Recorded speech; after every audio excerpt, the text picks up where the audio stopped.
All right, everybody, good evening and welcome back. Barb Adams live here with you on America Now. Thanks so much for joining me. Well, I've got a great show lined up for you tonight, beginning with a discussion of database collections and your privacy in Hour 1.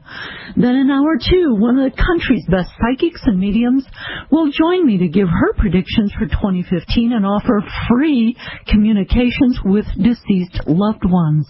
Finally, in Hour 3, we'll learn the economics we need to know to become effective investors.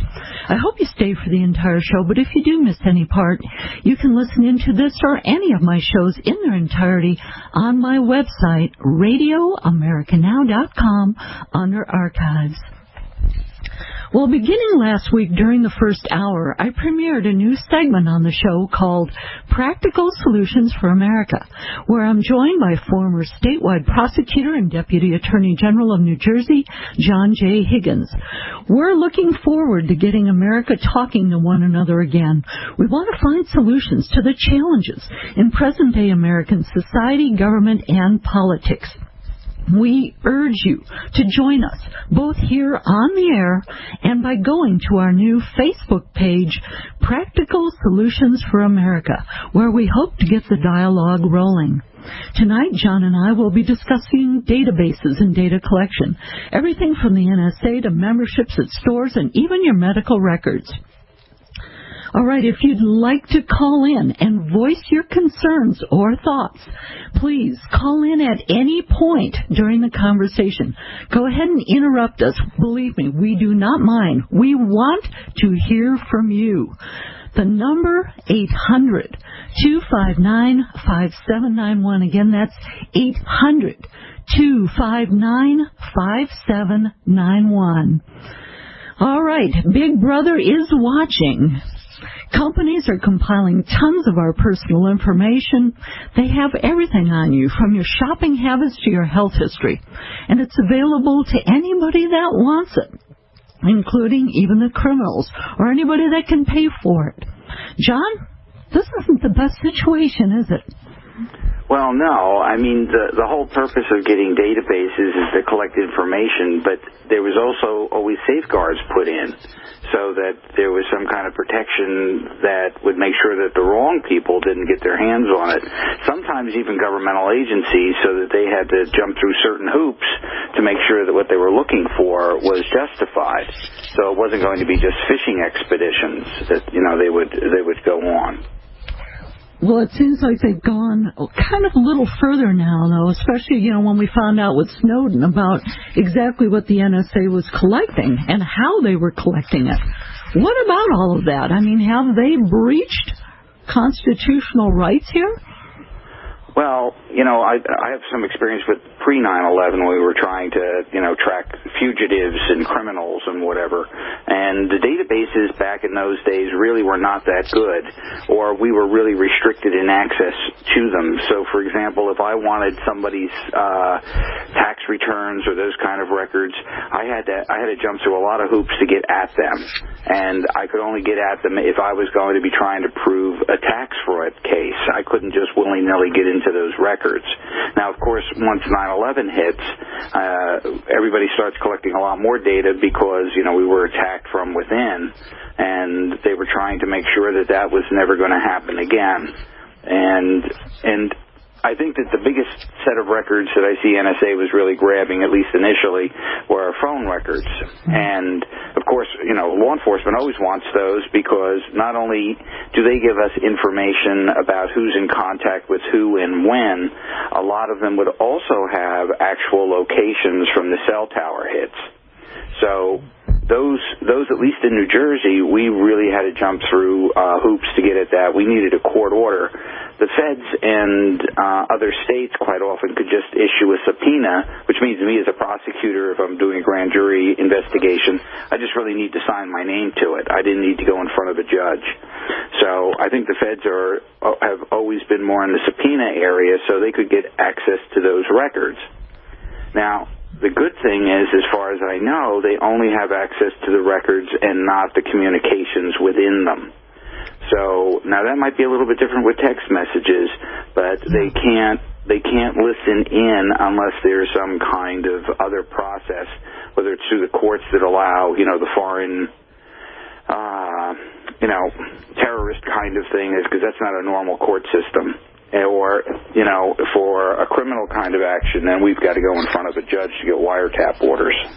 Yeah, but isn't there something now, and I can't think of what it's called, it's FI, Foreign Intelligence something, that they're able to use that kind of circumvents all of this, the legal system, where they can go ahead and listen in, basically, what you're talking about, John, without having to go through what you were just talking about, many of these legal steps. If they think there's some connection in some possible way. And that therein's kind of the danger, because who's defining the terrorism thing? I mean, you and I would have our own ideas about who a terrorist is, but who knows, there's so much identity theft out there, and there's so many other things going on.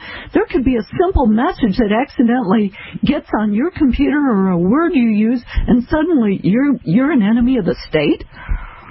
Well, the way I understand it, up until this point at least, they have to have some kind of connection with somebody in a foreign country for that to kick in. Now, of course, like what you say, in government you have to be careful, because people will expand whatever those powers are, and sometimes they will violate those powers. The restriction becomes, the information might be suppressed in a court proceeding, but that doesn't mean they can't get a hint of the information and find out some other way to get at it. More of the frightening thing, I think, is that as the data keeps getting collected, it's being stored, and that means it can be accessed in the future to prepare cases or more surveillance on somebody. By going back and tracking the older records.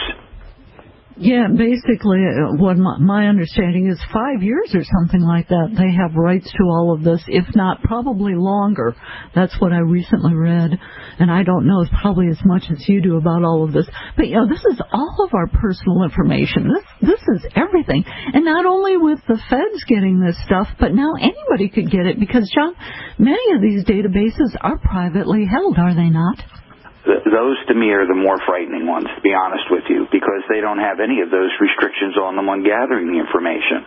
I think I've said that to you before when I was coordinating fugitive capture. The private databases were better than any of the governmental databases that we could access. And that, of course, means that information, there's really no restrictions on how they store it. There's no restrictions for how long they store it. Back in 2000 and before, it was always more of a relationship in terms of how much data storage they were able to have. So phone records, quite often, you couldn't get them after 3 months. But not phone records, but text messages, locations, and that stuff. But as the recording devices and the data storage gets better and better, that 5 years will probably be like a blink. They can probably go and hold them for a lot longer. Yeah, well, if possible, they're going to try to get into our thoughts eventually, too, because I know scientists are now creating the first steps towards creating an organic computer using real-life brain-to-brain interfaces. So, eventually this is going to lead down the path where, hey, your thoughts won't even be private. Kind of scary. All right, we'll continue this discussion here on America Now after the break. All right, everybody, welcome back to America Now. John Higgins, Barb Adams here. Give us a call. What do you think about Big Brother watching and all of this digital surveillance going on?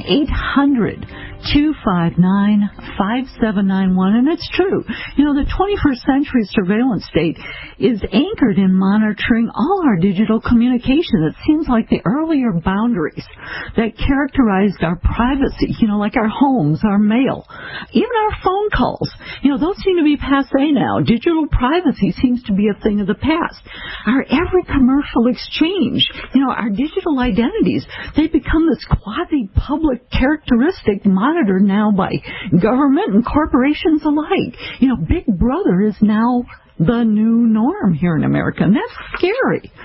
John, does the Constitution protect the right of privacy? And if so, what aspects receive protection? Well, of course, the Constitution, protects us from the right of, unjustified searches and seizures, but it doesn't necessarily protect us from all searches and seizures. So, the whole digital age has created new wrinkles in the law that weren't true before.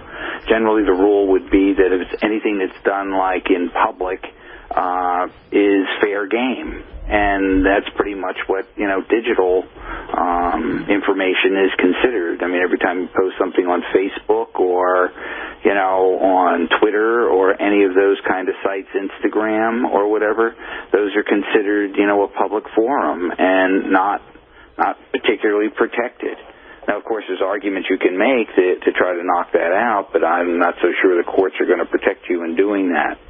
You know what I'm saying? Yeah, I do.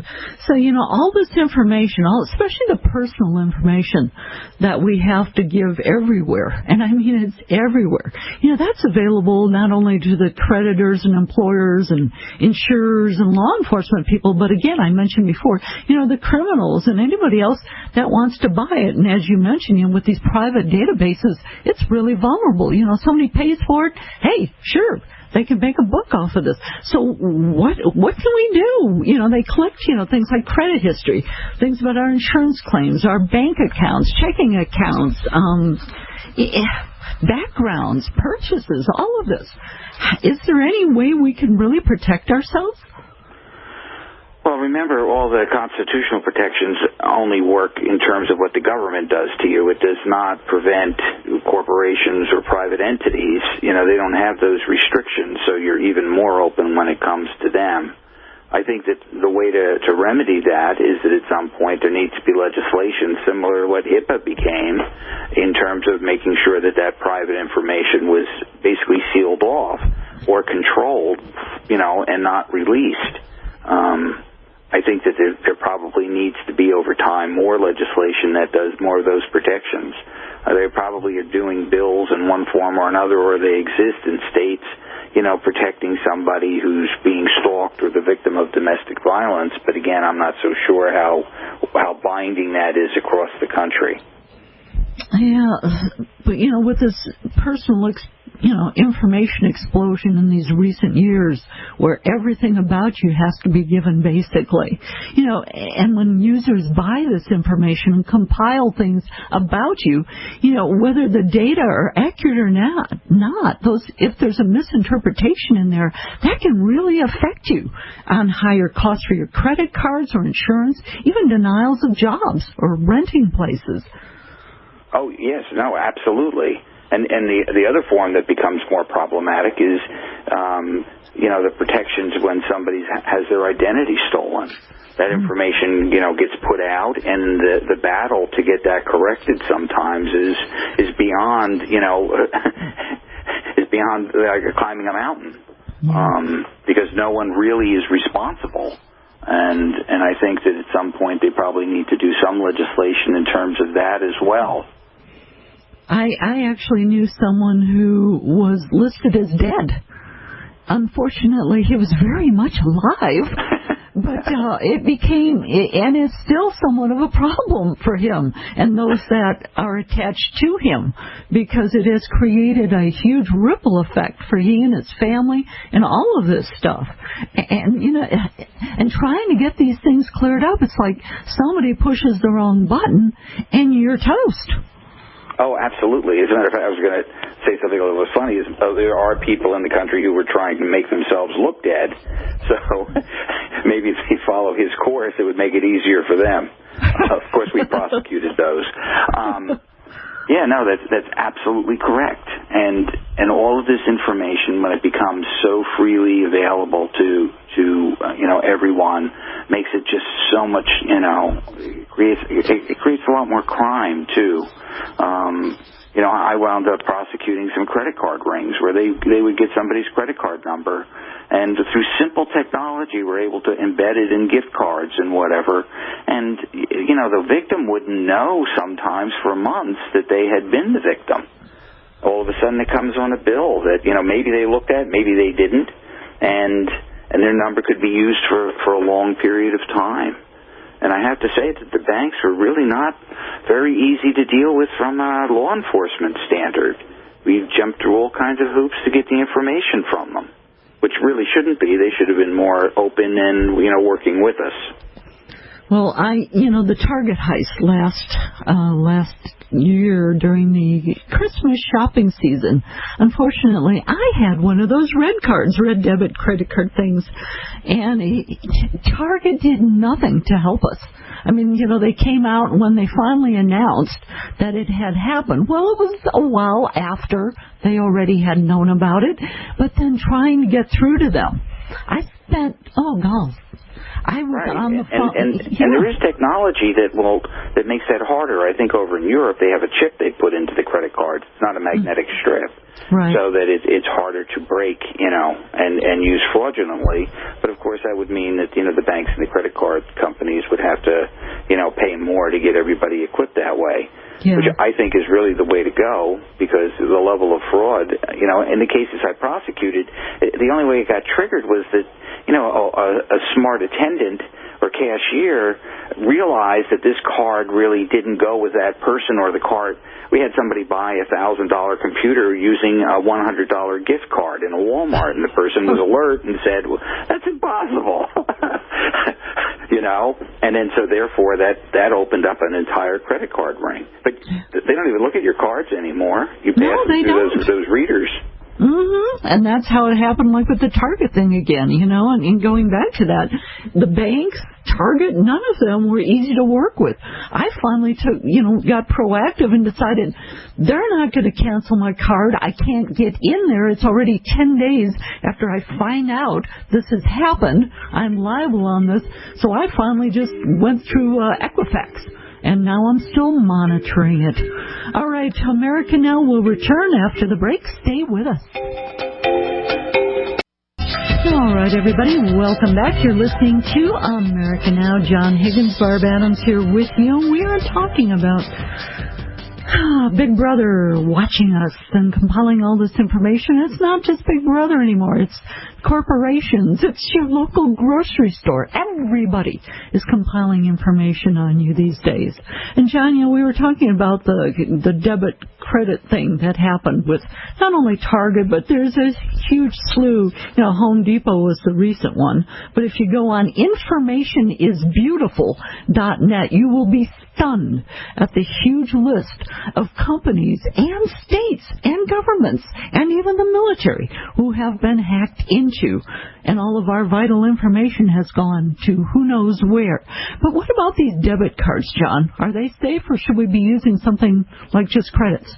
Well, what I always tell anybody close to me is to never really use their debit cards. They should always use a credit card when they're making a purchase.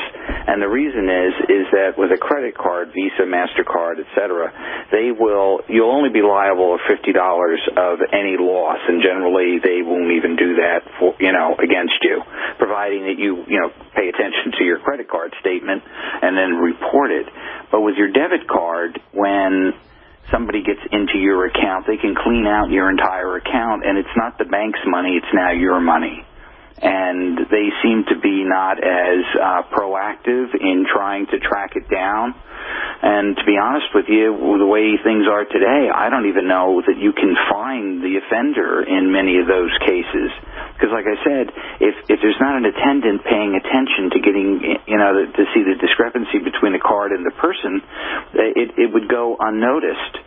And another warning I have is I had this big credit card ring that was operating out of one of the off-brand gas stations. So what would happen was they had a credit card reader that is probably the size of a Bic cigarette lighter.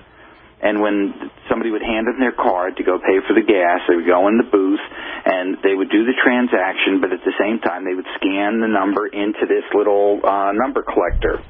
And the guy in the credit card ring on the step above, he would pay $100 for, like $10 a number or whatever that worked out to be.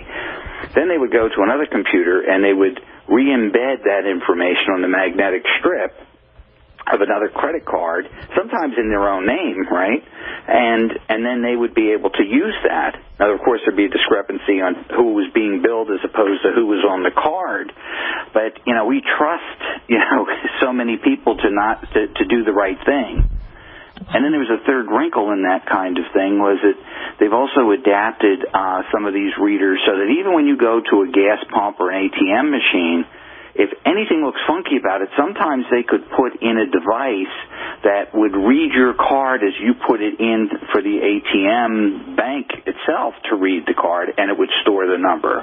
Mm-hmm. So one has to be somewhat wary about that, and that's why I say with debit cards, it's your money. With a credit card, it's the bank's money. I am cutting up my debit card when I'm done with the show tonight. That's it. I'm done. Okay, no more. Well, you sometimes need that card to get in and out of the bank to put deposits and that kind of stuff, so I don't know about cutting it, but I'm really wary about using anything like that. Okay.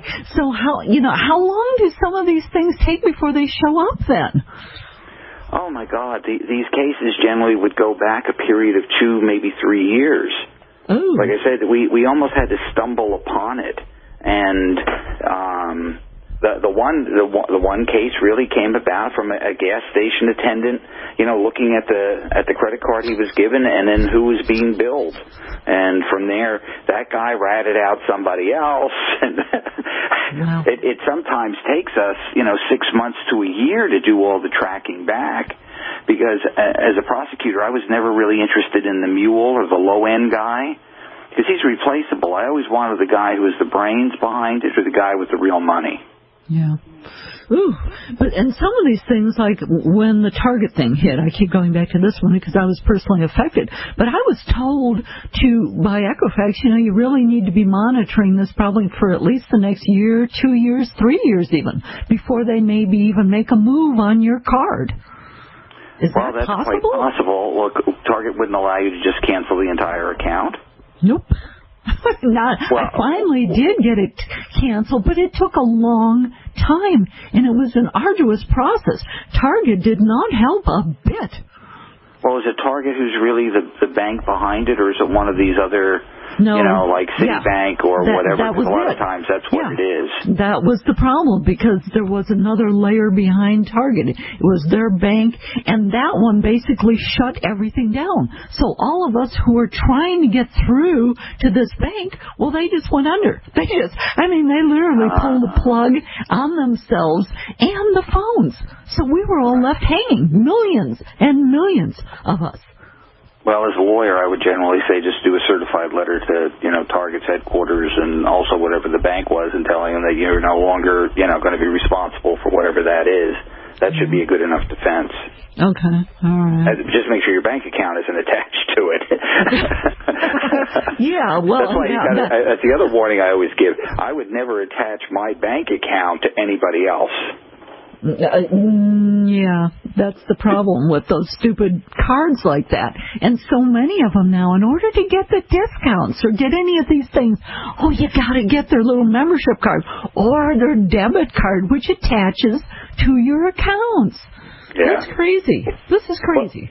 Well, I think that, Ben Franklin had saying that, if you give up, security or you give up your privacy right for security, then you don't deserve it. And in some ways, it's even with the convenience of stores and whatever, for the little bit you get back, sometimes it's not worth the risk.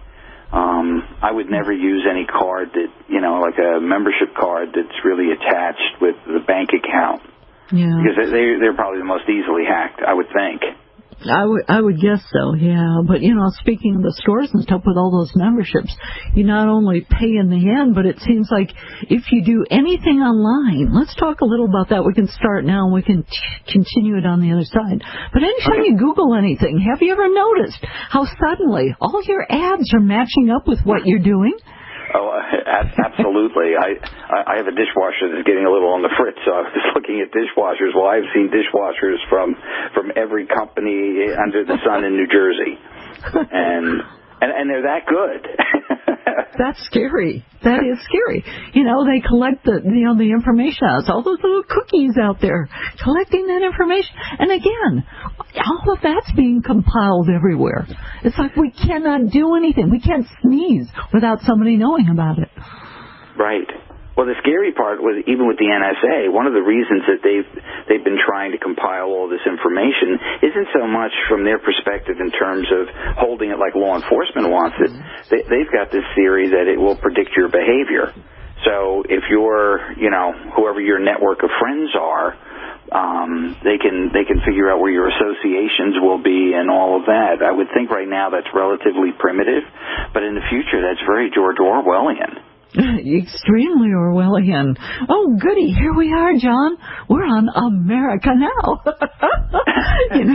I mean, really, think about it. And who knows who listens in, and all the connections and people that hit you up on Facebook and Twitter and all these things. I mean, if they look at those kinds of people and interactions, I mean, half of them you don't respond to. Are you responsible for that then? That's interesting. Well, I think you're really not responsible for a lot of things that people try to hold you responsible for, at least at this stage. That doesn't mean that it won't stay that way in the future. Yeah. The alternative is to try to live off the grid, but I don't think that people generally can do that very successfully any longer. No, not anymore. All right. John and I will return after the break. Stay with us. All right, everybody. Welcome back. John Higgins with me this hour. We are talking about data collection, databases, and your rights of privacy, if we have any anymore. And John, that's the whole thing with the NSA and with PRISM and all of that, and Google's disclosure that they don't even respect our individual privacy by routinely subjecting our emails to this automated processing. It just keeps going on and on and on, and now the NSA's got face recognition potentially. Talk about that one. Well, face recognition was inevitable. The Israelis have been using it in their airports much, probably at the beginning in the 1990s. That's how they could, their security measures are, I think, in some ways better than ours, and they're more specific in terms of who they pull aside. So I think that was only a matter of time before that happened. Of course, the real downside of getting face, recognition everywhere is that when you go out in public now, almost every movement you'd ever make could become trackable. And we have cameras at all the street corners and, stores and red lights and whatever. So there's a tremendous risk in terms of being able to follow you and who you associate with. And that's the thing. And, if you're walking along and suppose you're just standing on a street corner somewhere and you don't know if the person who happens to just bump into you or seems like they're talking to you or ask you some inane question, who knows if they're a terrorist or not? But there you are, caught on camera, speaking with somebody. You don't know, but can that be used? Well, I think today it really isn't at the risk level it could become. Where it becomes much more dangerous is that once it becomes targeting people because of their political beliefs or religious beliefs or those sorts of things, now you have a database to be able to identify who those people are. Up until, this century, there was a certain level of anonymity in the world, and that anonymity is in peril. Particularly if you're going to be demonstrating against what the government's doing. It was Nixon with sending, Army intelligence in and taking photographs of people who were protesting the Vietnamese War, And now they've got all of us on camera. There you are. Yes. And then the next thing you know, then it ends up almost like a Gestapo state where they could be knocking on your door. Yeah, that's scary. And they're encouraging, and then at the same time, it's almost like they are encouraging the brown shirts at this point. Tattle on your neighbors. What have you seen? Take a picture of it, whatever. Yes, and that becomes very frightening in a free and democratic society. Yeah, which we seem to be losing very quickly, John. You talked about 1984. Well, Big Brother is truly watching us. You mentioned the cameras at every street corner. They read the emails. They listen in on the phone calls. They watch what we type into the search engines. But, there's another one yet beyond the face recognition that they're working on right now. And I know the government's working on this because I researched it and I wrote a couple papers on this. It's called Functional Magnetic Resonance Imaging, fMRI.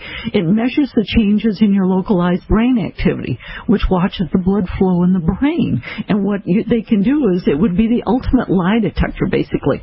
It's all well and good in theory if they would stop it there, except that what they could do with this, they could translate it into whom you've been associating with, talking to, and even whether or not you've created a crime based on interpretation. That's where it gets scary. It's the interpretation. The government's been pouring millions and millions of dollars into this brain-based detection technology, this fMRI. It's coming along very quickly.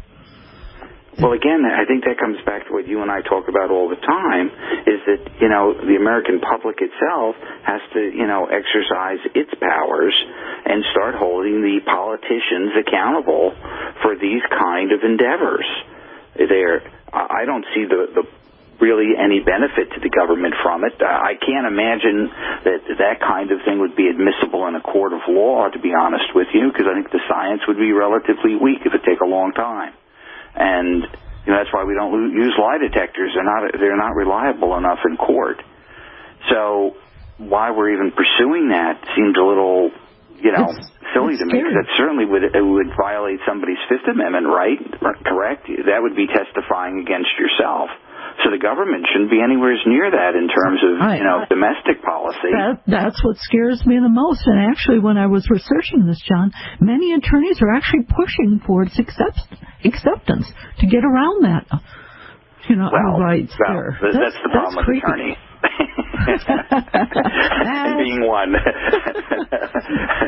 There's always somebody on the other side, but it's not the right side. Yeah, we go to the face recognition, and no sooner than we'll be there, we're going to have literally the thought police. They'll simply put you in a machine and break down the barriers in your mind to reveal everything about you. This is beyond scary. Right, but what you're saying is the most scary part is it's somebody's interpretation of what's going on in your mind. Yes. They'll say, well, if that center in your brain lights up when a question is asked and you're telling the truth or you're lying, that may or may not be true. I've never been super impressed with the brain chemistry studies, to be honest with you, or where the electrical activity is. I think it's still a little bit of an uncharted kind of world. Yeah, well, there's a lot to be scared about out there. But you're right, John. We need to empower ourselves. We need to stand up and say enough is enough. And if people aren't listening, and if our, quote, elected officials aren't doing anything other than collecting the bribery money they get from all these lobbyists with all these companies that are creating these types of magnetic resonance imaging machines and all of this kind of stuff, then we need to boot them out and put in somebody who is concerned about these types of issues. Yes, absolutely. I mean, this whole thing with the politicians being accountable to people other than the general public is absolute insanity, and certainly not whatever the intentions were here. And like you say, I mean, it's these lobbyists pump a lot of money in, and all of a sudden they're building planes that the military doesn't want, or we're studying things that really have no bearing on anything, Yeah. But how do we get it changed around quickly enough, John? That's the biggest problem right now, because the technology is happening so quickly that for us to try to change the system, this has been decades in the making. Well, the good thing is I still think we have a protection from the third branch of government, which is the judiciary, if I get that out, because a lot of those things could be, thrown out or not usable, at least in the short term. That would give us enough time to do the other. Like I say, the science wouldn't be precise enough that I think a court would allow that in as evidence. The scary part is the hidden parts of government. Those are the ones that we really have to worry about. And I think since 9/11, that whole section has grown tremendously. Yeah, and seems to be the ones running the show now. Yes, and I think that at this stage, some of that needs to be cut back, and making whatever we're doing much more transparent. How do you cut back a shadow government when they're in the shadows, though? Stop the funding. The one thing that shuts things down in government really fast, Barb, is lack of funding. Well, yeah, I suppose if they don't have their money, oh darn, they'll go somewhere else. I know else. that from personal experience. Whole sections would disappear overnight. So I think that that's quite possible. But there's a lot of things in the federal budgets that we never know what are in there. So that's one of the reasons you really need to hold those politicians particularly accountable, the ones that are working in those committees. Yeah.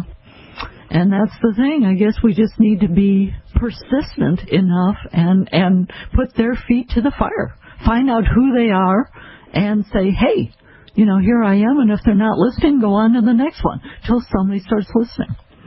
Absolutely. And those people are discoverable. Maybe that's something we could even work on the Facebook page a bit. Yeah, let's do that. Let's put that, because you have that background. You would know how to begin looking and where to start looking. So, all right, join us on Practical Solutions for America on Facebook. Come on, everybody. Let's get this dialogue rolling. Let's get this system back in our control. We the people. Let's turn this around for the better. John, thank you so much. My pleasure, Barb.